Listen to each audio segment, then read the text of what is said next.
இந்த வீடியோ உங்களுக்கு பிடிச்சிருந்தா லைக் பண்ணுங்க. அப்படி உங்களுக்கு பிடிக்காட்டி உங்கள் நண்பர்களுக்கு ஷேர் பண்ணுங்க. மறக்காம சப்ஸ்கிரைப் பண்ணுங்க. அப்பதான் நாம் ஒரு ஒவ்வொரு வீடியோவும் உங்களுக்கு வரும். எல்லாருக்கும் வணக்கம். நான் நம்ம ஸ்டூடெண்ட் சதீஷ். என்னடா கையில் வாழைப்பழம் தாஜியோட நிற்கிறான்னு யோசிக்காங்க.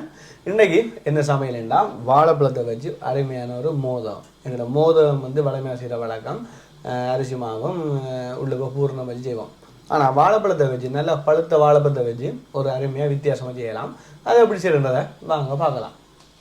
இதுக்கு நான் 2 பெரிய வாழைப்பழத்தை வச்சுருக்கிறேன். இதை நல்லா பழுத்ததாக எடுக்கணும். இப்போ ஆவியில் அவிச்செடுக்க போகிறேன். நல்ல கனிஞ்ச வாழைப்பழம் தான் எங்களுக்கு நல்ல வடிவாக அந்த களித்தன்மையாக நல்ல இனிப்பாகவும் நல்ல சுவையாகவும் பெறும். இப்போ ஆவியிலேயே அவிச்செடுப்போம்.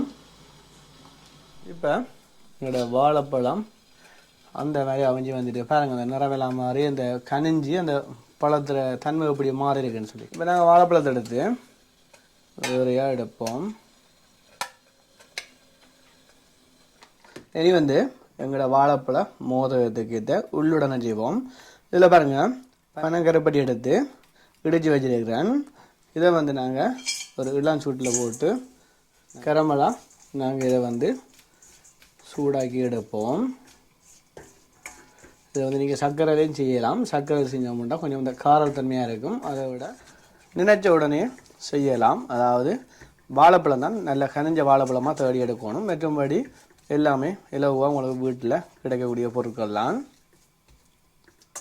இப்போ பார்க்க தெரியும், எங்களோட இந்த கருப்பட்டி நல்லா இலகி ஒரு இந்த சீனி பானி அளவுக்கு கரைஞ்சி வந்துட்டு, இதோட நான் ஒரு 150 கிராம் அளவுக்கு திருவின தேங்காய் பூ எடுத்துருக்கிறேன். இதையும் சேர்ப்போம்.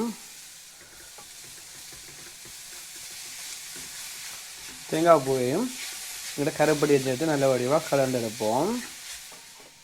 இதோட ஒரு கொஞ்சம் உப்பு சேர்ப்போம். எப்பவும் நாங்கள் இந்த இனிப்பு சாப்பாடு சேர்க்க கொஞ்சம் உப்பு சேர்த்தோம்னா நல்ல சுவையாக இருக்கும். அதோட கொஞ்சம் ஏலக்காய் தூள் வறுத்து வச்சுருக்கிறேன். இதையும் சேர்ப்போம். இப்போ நல்லா அந்த கருப்பட்டியும் தேங்காய் பூவும் உப்பு ஏலக்காய் தூளெல்லாம் சேர்த்து வர்ற மாதிரி பிரட்டி எடுப்போம். இதில் பாருங்கன்னா சின்ன சின்ன இந்த கருப்பட்டி தூள் கட்டியாக இருக்குது. இப்படியே நாங்கள் கிளறி கொண்டு வந்தோம்னா அதுவும் கரைஞ்சி வர நல்ல நிறமாக எங்களோட தேங்காய் பூ வேற இந்த பூர்ணம் எங்களுக்கு தயாராக வந்துடும். இப்போ பாருங்க, இந்த தேங்காய் பூ இந்த கருப்பட்டியெல்லாம் சேர்த்து கிட்டத்தட்ட வந்துட்டு என்ன கிடைச்சினா எங்களுடைய சட்டியும் நல்ல பொன்னிறமாக இருக்குதா, இந்த பூர்ணமும் அதே நிறத்துக்கு வந்துட்டா ரெண்டும் உங்களுக்கு சில நேரம் விளங்காமல் இருக்கும். ஆனால் நல்ல நிறமாக எங்களுக்கு இதில் வந்துட்டு இனி நாங்கள் அடுப்பை நிப்பாடி போட்டு இந்த தாச்சியில் சூட்லேயே இதை இப்படியே விட்டோம்னா கணக்காக இருக்கும். இதை அப்படியே ஆற விட்டு போட்டு நாங்கள் இனி இந்த மாவை தயார் செய்வோம். இப்போ நாங்கள் அவிச்ச வாழைப்பழம் ஆறி வந்துட்டு இப்போ தோல் உரிச்சு போட்டு இந்த வாழைப்பழ தசையை மட்டும் எடுப்போம். நல்லா கனிஞ்ச பழமொழியாக எங்களுக்கு எப்படி வந்துக்கிட்டு பாருங்க, அந்த மாதிரி இருக்குது. இப்போ எங்களை வாழைப்பழத்தை நல்ல வடிவாக மாசிச்சு எடுப்போம். எவ்வளோத்துக்கு நல்லா களித்தன்மையாக வருதோ அவ்வளோத்துக்கு நல்லா. அப்போ தான் எங்களுக்கு அந்த கொழுக்கட்டை பிடிக்க நல்லா இருக்கும். இப்போ நல்ல வடிவாக எங்களுக்கு மசிச்சு எடுத்தாச்சு. இதுக்கு நான் இந்த எம்டிக்கு அரிசிமா தான் பாவிக்கிறேன். அதாவது வெள்ளை அரிசிமா. இதில் இருக்கு வெள்ளை இடியப்ப அரிசிமான்னு சொல்லி இந்த போட்டோம்னா தான் எங்களுக்கு நல்லா கணக்காக இருக்கும். உங்களை விரும்பினா நீங்கள் சிவப்பரிசிமா போடலாம். இப்போ எங்கள் இந்த வாழைப்பழத்துக்கு ஏற்ற மாதிரி எங்களுக்கு எவ்வளவுக்கு உங்களுக்கு தேவையோ அந்தளவுக்கு மாவை போட்டு குழச்சி எடுப்போம். இதில் 250 கிராம் மாவு எடுத்துருக்கிறேன். கிட்டத்தட்ட வாழைப்பழமும் 250 கிராம் தான். இதோட தேவையான அளவுக்கு உப்பு சேர்ப்போம். இப்போ இந்த வாழைப்பழம் உப்பு எல்லாம் சேர்த்து முதல் கலந்தெடுத்துட்டு பிறகு தண்ணியை விட்டு குழைப்போம். இந்த அரிசி மாவுக்கு நீங்கள் இளம் சுடுதண்ணியும் விடலாம், பச்சை தண்ணியிலையும் குழைக்கலாம். அதுதான் இந்த எம்டிகே மாவுலே விசேஷம். நானும் இன்றைக்கு பச்சை தண்ணியெல்லாம் குழைக்க போகிறேன். அந்த வாழைப்பழத்தில் இருக்க ஈரத்தன்மையெல்லாம் இந்த மாவை போட்டு குழைக்க கணக்காக வந்துட்டு அப்போ தான் நாங்கள் அந்த தண்ணி விட்டு குழைக்க எங்களுக்கு தண்ணீரை பதம் வந்து கூடி குறையாது, கணக்காக வரும். எல்லாத்துக்கும் தண்ணியை கூட விட்டோம்னா வாழைப்பழத்துக்கு ஈரத்தன்மையை சேர்ந்து வேற எங்களுக்கு இந்த கொழுக்கட்டை பிடிக்கலாம் போயிடும், உடஞ்சி விழப்பாக்கும், இல்லாட்டி களித்தன்மையாக போயிடும். அப்போ அதுக்காக முதல்ல இப்படி வாழைப்பழத்தெல்லாம் பிசைஞ்சு எடுத்து போட்டு இனி வந்து தண்ணியை கொஞ்சம் கொஞ்சமாக விட்டு குழைப்போம்.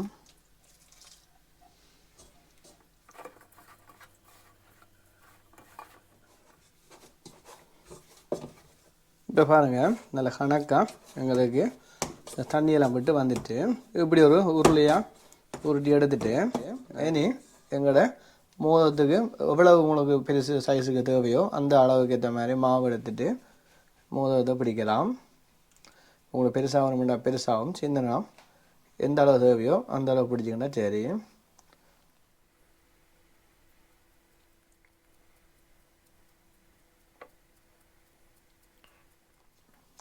உண்மையிலேயே ஒரு மாலை பொழுதில் எங்களுக்கு நினைச்ச உடனே செய்யக்கூடிய ஒரு சாப்பாடு, அதை விட விடிய பரங்கூடி ஒரு பிளேன் டியூவோட சாப்பிட்றதுக்கும் அந்த மாதிரி இருக்கும்.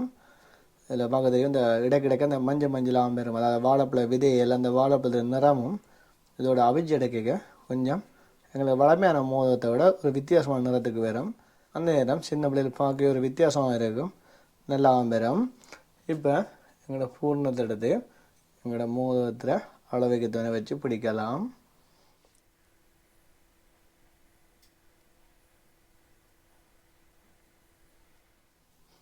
எல்லா பக்கமும் நல்ல வடிவாக இறக்கி மூடி எடுத்தால் தான் எங்களுக்கு அவிக்க வெடிக்காமல் கொள்ளாமல் வரும். இப்படி ஒரு கொஞ்சத்தை நாங்கள் செஞ்சு எடுத்து போட்டு ஒன்றாவே அவிச்சு எடுப்போம். இதே மாதிரி நாங்கள் மிச்சத்தையும் செஞ்செடுப்போம். இது கொஞ்சம் பெருசாக எடுத்தபடியாக கொஞ்சம் கூட வைக்கலாம்.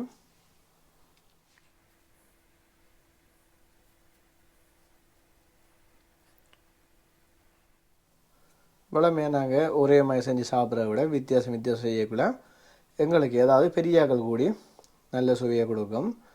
அதை விட ஒரு விருந்தினர் வரைக்குள்ள அவங்களுக்கும் வித்தியாசமான சுவையை நேரடியாக பார்க்கவே விளங்கும். அதை விட சாப்பிட இன்னுமே நல்ல வித்தியாசமாக இருக்கும். இனி நாங்கள் அடுப்பையும் போட்டுட்டு மிச்சத்தை செய்ய கணக்காக வரும்.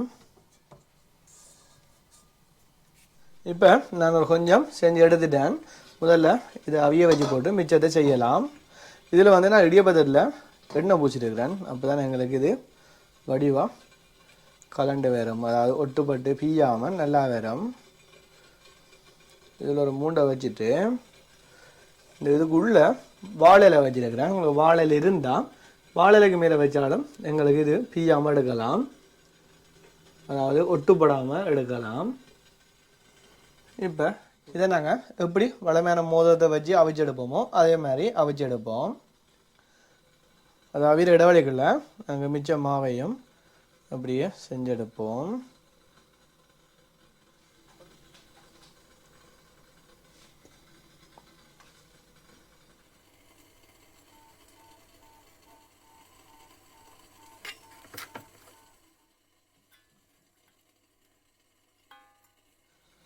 இப்போ நாங்கள் எடுத்த இந்த உள்ளூட்டுக்கு கிட்டத்தட்ட எங்களோட மோதம் வந்து செஞ்சு முடிய போகுது.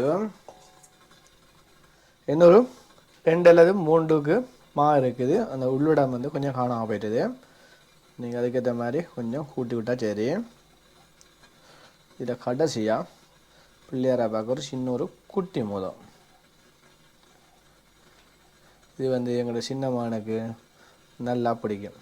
அவருக்கு ஏற்ற மாதிரி ஒன்று சின்னனா நல்லா கூறாக எல்லாம் செஞ்சு ஒரு வித்தியாசமான வடிவத்தை செஞ்சால் தான் சின்ன பிள்ளையில மயக்கலாம். இப்போ நாங்கள் ஏற்கனவே அவிய வச்சதை இறக்கலாம். இந்த பாருங்கள் எப்படி அவிஞ்சி நல்ல வடிவாக வந்துட்டு, இதில் நாங்கள் எண்ணெய் பூசினபடியாக தான் எங்களுக்கு இப்படி எடுத்த உடனே இப்படி போட கலரம். இதுக்கும் வாழைன்றபடியாக எங்களுக்கு ஒட்டாது, அல்லது ஒட்டுப்பட்டு கீழே எல்லாம் பிய பார்க்கும், உள்ளுடம் எல்லாம் வெளியே வர பார்க்கும். எங்களுக்கு எப்படி வச்சோமோ அப்படியே வந்திருக்கு எல்லாம். வளமையான மோதகத்தை விட இது வந்து உண்மையாக இன்னும் இலகுன்னு தான் சொல்லலாம். என்ன பிரச்சனைனா பழுத்த வாழைப்பழமாக எடுத்தோம்னா கொஞ்சம் இனிப்பாகவும் இருக்கும், நல்ல சுவையும் வித்தியாசமாக இருக்கும். இது எங்களோட சின்ன வர்ற மோதகம். இதையும் அவிச்சு போட்டு காட்டுறேன் எப்படி வெந்திருக்குன்னு சொல்லி. இப்போ எங்களோட மிச்ச மோதகமும் அவிஞ்சிட்டு இதையும் எடுக்கலாம். வேறு எங்களோட சின்ன வர்ற தான் நல்ல ஒரு கோபுர தூவி மாதிரி இருக்குது. இப்போ நாங்கள் செஞ்ச வாழைப்பழ மோதகம் வந்து தயார். இப்போ உங்களுக்கு இதில் நாங்கள் அவிச்ச ஒரு மோதகத்தை உங்களுக்கு பிச்சு காட்டுறோம் எப்படி உள்ளே எல்லாம் இந்த உள்ளோடெல்லாம் சேர்ந்து எங்களுக்கு வந்திருக்குன்னு சொல்லி. இப்போ அந்த மாவெல்லாம் அவிஞ்சு உள்ளோடெல்லாம் சேர்ந்து வேறு லெவலாக இருக்குது. இந்த ஏலக்காய் வாசம், தேங்காய் பூ, கருப்பட்டி, உண்மையாக கருப்பட்டி வந்து கருப்பட்டி தான். நாங்கள் எப்படி தான் இயற்கையான சாப்பாடு செஞ்சாலும் அந்த இயற்கையான மூலப்பொருட்கள் போடக்க அதுக்கு ஒரு தனி சுவை. எங்கள்ட இன்றைக்கி வாழைப்பழ வாசம் இருக்குல்ல, அந்த மாவுலேருந்து அந்த வாழைப்பழ வாசம் அந்த கொழுக்கட்டையிலையும் எங்களுக்கு வாசம் பெறுது. அதை விட உண்மையிலேயே ஒரு வித்தியாசமான முறையும் நீங்களும் உங்களோட வீடில் நினைச்ச உடனே செய்யலாம் இந்த வாழைப்பழ மோதகம். இதுபோல் நீங்களும் உங்களோட வீட்டை செய்து பாருங்கள் எப்படி வேறுன்னு சொல்லி யூடியூப் கமெண்ட்ஸில் பதிவு செய்யுங்க. இந்த வீடியோ உங்களுக்கு பிடிச்சிருந்தா லைக் பண்ணி உங்களோட நண்பர்களுக்கும் ஷேர் பண்ணுங்கள். மறக்காமல் சப்ஸ்கிரைப் பண்ணி பெல் பட்டனையும் ப்ரெஸ் பண்ணுங்கள். மீண்டும் ஒரு நல்ல ஒரு வீடியோவுடன் உங்களை சந்திப்போம்.